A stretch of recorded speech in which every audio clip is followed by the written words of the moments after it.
Hello my flavor lovers, welcome back to my kitchen. Today we are going to be making pork stew. You can also use beef for this recipe. As you can see, this goes well with bread, preferably baguette.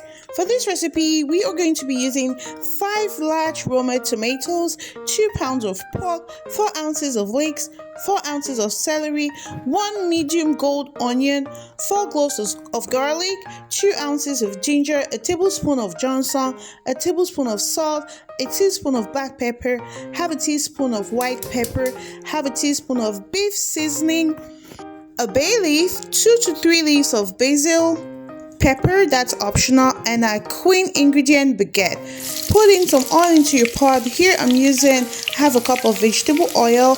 After heating, add in your onion. You can choose to chop your onions if you don't like them very visual in your pot, but I like that. After cooking your onions for 2 to 3 minutes, go ahead and add in your pork. For me, I usually wash my meat with either lemon or vinegar. You can use both, depends on you. After that, I added in a tablespoon of salt and a teaspoon of black pepper. Cook it until you don't see the pinkish color, and then go ahead and add your chopped tomatoes, your basil, and your bay leaf. Stir it a little bit and follow up with your leeks and celery. Mix them properly together. Cover it and let it cook. To this point, I have not added any water into my pot, clearly because tomatoes have a lot of water already. While that's cooking, go ahead and blend your garlic, ginger, Johnson pepper, and white pepper. If your white pepper is already blended, you can choose to add it here into the blender or not. I just did that because I don't want to double work myself. Okay. But if you're using the grainy one, go ahead and add it into your blender. That will help blend it properly. Exactly after 10 minutes, I checked my meat to make sure that it's not overcooking because I'm using pork. And clearly we still have some water in our pot. I was just checking to make sure it's not burning. And thank God it's not. Followed up with my blended spices and added 3 more cups of water in there. I actually decided to put water a little over my meat. I followed with my seasoning cube. Yeah, look, that meat is cooking perfectly. Let it cook and let it do its thing, okay? The reason why you're putting everything at once into the pot is because you want that flavor to be infused into the meat. Cover the pot, and exactly 10 minutes after, again I checked my pot. Oh, at this point it's just perfect.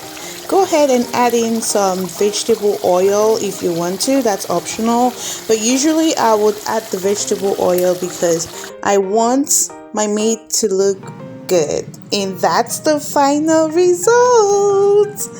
I tell you, this meat tasted perfect. Not delicious, but perfect. Everything about it was on point. I served me a plate and of course had to try it. Guys, if you've watched to this point, that means you're enjoying the content. Please don't forget to like, comment, subscribe, and share. Also, let me know what was your favorite thing or still your favorite thing to sandwich your bread with. What is that one thing that when you eat with bread, especially baguette, you really truly enjoy it? Because for me, it's definitely bread and meat.